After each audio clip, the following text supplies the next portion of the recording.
everyone, it's Jeanette here from Enthusiastic Gardener on this very grim January day, but just a couple of jobs to do today.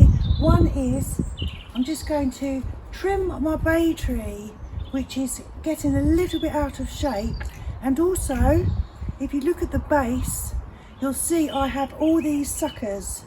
Now I have tried to combat the suckers, I've dug them out and I'm giving in to the suckers, because what I'm going to do instead, I thought I would create a little double ball topiary instead. So let's give that a go and see what that looks like. I did show you my new little wonder tool recently. This is the other attachment. So you get one this size and then you get a baby, and they all come with both sizes. So I don't know how effective this will be on the bay tree. Well, we'll give it a go. So let's see what happens. I might have to resort to good old shears. Oh!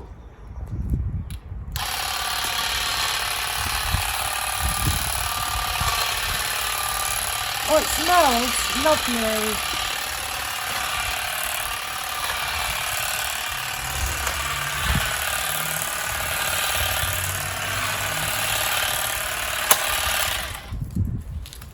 Actually, I think my longer one is probably better. This is how you do it. Just take it off like that. Take that off like that.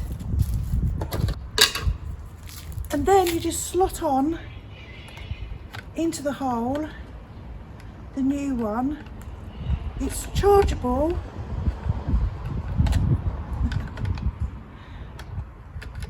No, it doesn't. It goes this way. Yes, that's it.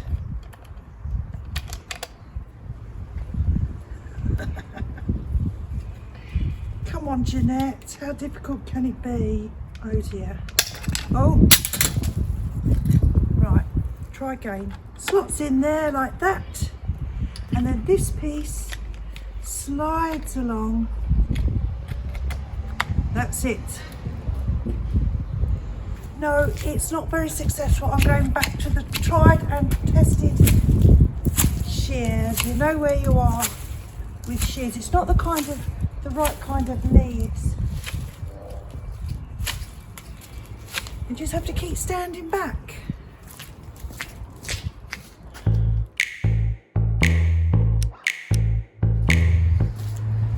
That's better. Now it doesn't matter what time of year you do this bay tree, because it's as tough as old boots. You can do it any time. I wouldn't do anything like my Verbena red robin, because that is going to produce beautiful red, I hope, red leaves in the spring, and I don't want to forego any of those. So you've got to look up, Google what you can and what you can't do, but something like this bay tree, you can do it any time. It's there's the little butterfly. Yes, let's have a go at these suckers and see if we can transform it into a double ball topiary. And believe me, if it goes wrong, these suckers will be back, so I am not losing anything. So these are the suckers. I'm just going to try and do a kind of a rounded shape as best I can. Maybe it will look like a double ball topiary, and then it won't stress me out that I have suckers all the time. I'll try to find the equivalent of the US thing called bonide, which is a sucker punch. We don't have bonide over here. I've looked. They are annoying, these suckers. I just was out here the other day thinking, I wonder, it would look better, I think. They're going to pull these out. These are just little, what are they? I can't even remember. I'm going to get rid of those. They're actually supposed to be poisonous to dogs as well, although my dogs have never gone near them.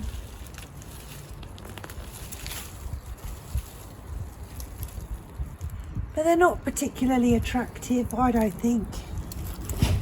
So let's get rid of those. And now, instead of a load of suckers, it is my new double ball topiary. Does it look better? I think it does look better. It's better than a load of suckers, and I'll just keep it like this and not stress about the suckers. It's meant to be like it. It's a double ball topiary now.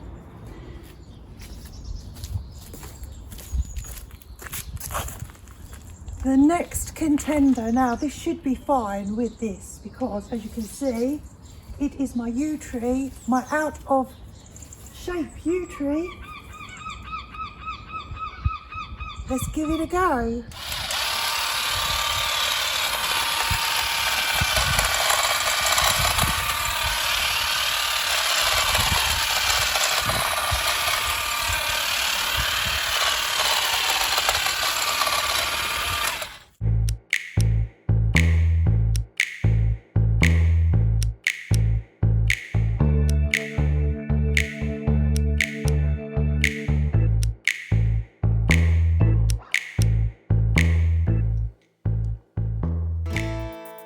So that has cut it perfectly and very sweet, and it looks lovely and tidy again.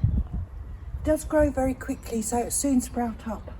Now I recommend for softer twigs and things. It's really nice to come out in the garden actually. Sometimes, I think I've said this before, you sit indoors and you want to do things and it looks cold and you think, it's not going to be blue skies for a long time, so we might as well just devote an hour here and there in between the clouds and come and do something. So we're moving over here to the corner, and you might notice in the back I have some rather dead and dying and straggly looking things that I'm going to take those out. These are Salvia Hotlips and they will grow again, but for me, they're very, very cheap. You can get them for maybe £5. They look so beautiful the first year, the second year and thereafter. Maybe I don't prune them properly, quite possibly. But from then on, they just look a scraggly old mess. So they're coming out, as well as this, which is Verbena. That's got to come out. That will come back again next year, but you need to cut that right down to the ground and then it will come up brand new next year.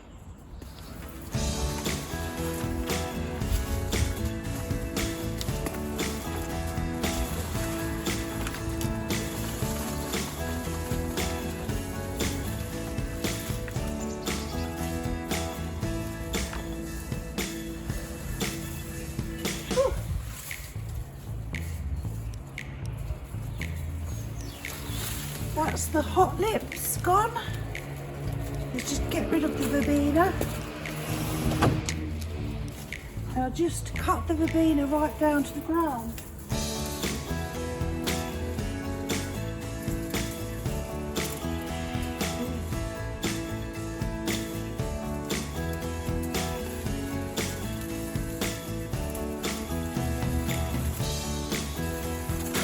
Whew. Verbena. I think while I'm at it, I'll cut back this Clematis. You can cut them back. I'll cut it back about a foot.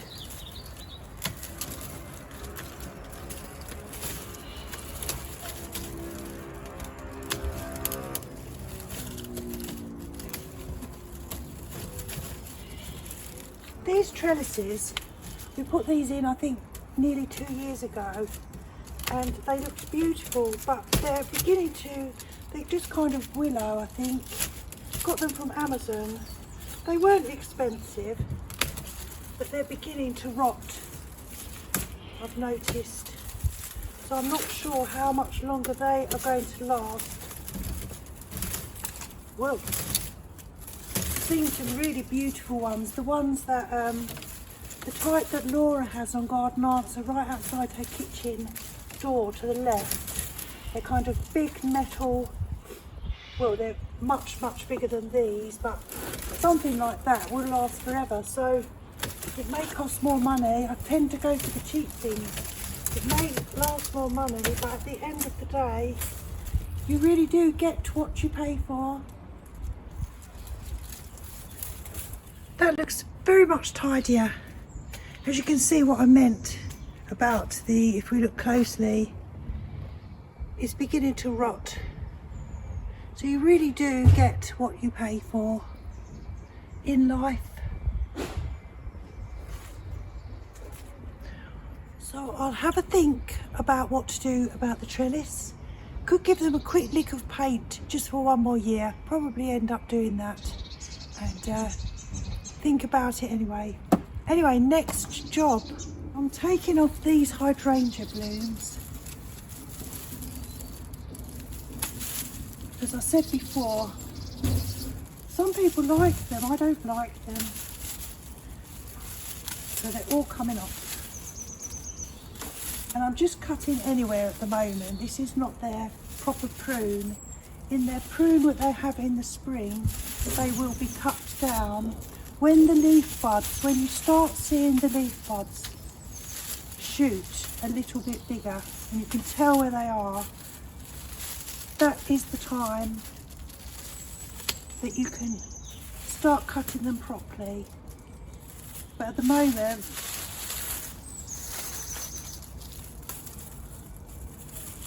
hasn't the weather been peculiar though?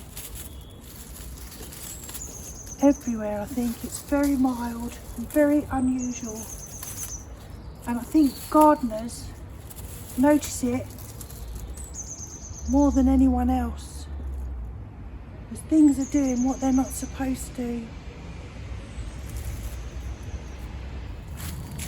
This will be my first spring with this flamingo tree, which I'm very excited about. It's turned a beautiful red stems. Now, I have seen them elsewhere around the neighbourhood and they're beautiful and cascading, and someone told me that they bit the bullet and they pruned it all back, right back, and it was a really good thing to do. So I'm going to do that, but I'm not going to do it yet. I'm going to do it late winter, early spring, as most of my pruning will be that time of year, because it could get cold and the foliage, etc., is just looking after it through the winter. And I'm not going to be touching this yet either. This is my miniature Buddleia, a baby Buddleia. There are actually 3 of them. They were so gorgeous. They grow on new wood. So all this is not going to produce anything. So late winter, early spring, we're going to be doing a video, and you can see, I can actually see new baby growth right down below. So I'll be cutting everything down to that point, but not yet. I'm going to leave it all for the moment. I think that's it really for today. That's enough. I've got a few good jobs done. I'm just trying to get things done before spring, because spring, as you know, it's just crazy in the garden in spring. So much to do. So every time there's a little window of opportunity where I can get out for an hour or so, just do a few tidying jobs. Still haven't done the leaves. I'm not overly concerned, because the leaves are protecting the ground and keeping it insulated. As long as they don't blow into the garden, blow all over my grass or all over the patio, I'm not too worried about that. Anyway, thank you for joining me. It's good to get out just for an hour here and there when you can. Very good for your well-being. It's very nice sitting in watching TV at the weekends, but it's nice when you've done something good and then it's like a reward. So that's what I'm aiming for. I hope you're having a good new year so far. Well, I think it's time you can stop saying Happy New Year to people. I'll never know when you stop saying Happy New Year to people. But anyway, thank you for joining me. I'm Jeanette. I am the Enthusiastic Gardener. I hope you're having fun in your gardens, planning ahead for spring, which is the best season of the year in my opinion. Take care, and I will see you soon. Thanks for watching. Bye.